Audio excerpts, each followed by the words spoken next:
আজ বুদ্ধ পূর্ণিমা উপলক্ষে রবীন্দ্রনাথ ঠাকুরের নগরলক্ষ্মী কবিতাটি আবৃত্তি করছি।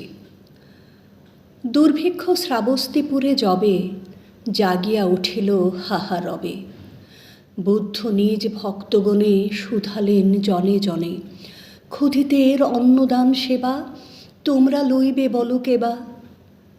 শুনি তাহা রত্নাকর শেঠ করিয়া রহিল মাথা হেট, কহিল সে করজুড়ি ক্ষুধার্ত বিশাল পুরী, এর ক্ষুধা মিটাইব আমি এমন ক্ষমতা নাই স্বামী।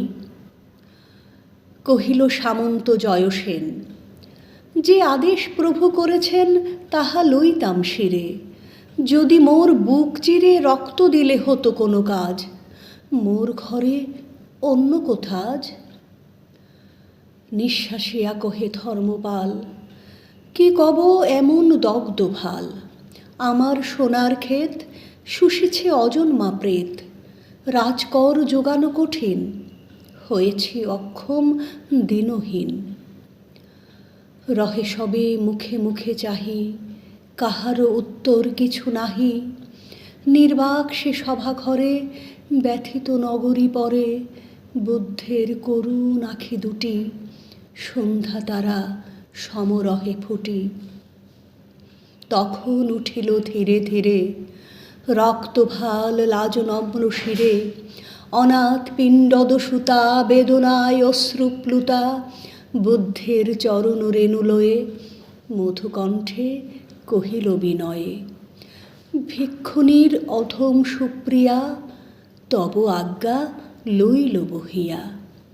কাঁদে যারা খাদ্যহারা আমার সন্তান তারা, নগরীতে অন্ন বিলাবার আমি আজি লইলাম ভার। বিস্ময় মানিল সবে শুনি, ভিক্ষুকন্যা তুমি যে ভিক্ষুণী, কোন অহংকারে মাতি লইলে মস্তক পাতি, এহেন কঠিন গুরু কাজ কি আছে তোমার কহ আজ। কহিল সে নমি সবা কাছে, শুধু এই ভিক্ষাপাত্র আছে, আমি দিনহীন মেয়ে অক্ষম সবার চেয়ে, তাই তোমাদের পাব দয়া, প্রভু আজ্ঞা হইবে বিজয়া। আমার ভাণ্ডার আছে ভরে তোমা সবাকার ঘরে ঘরে, তোমরা চাহিলে সবে এ পাত্র অক্ষয় হবে, ভিক্ষা অন্নে বাঁচাবো বসুধা, মিটাইব দুর্ভিক্ষের ক্ষুধা।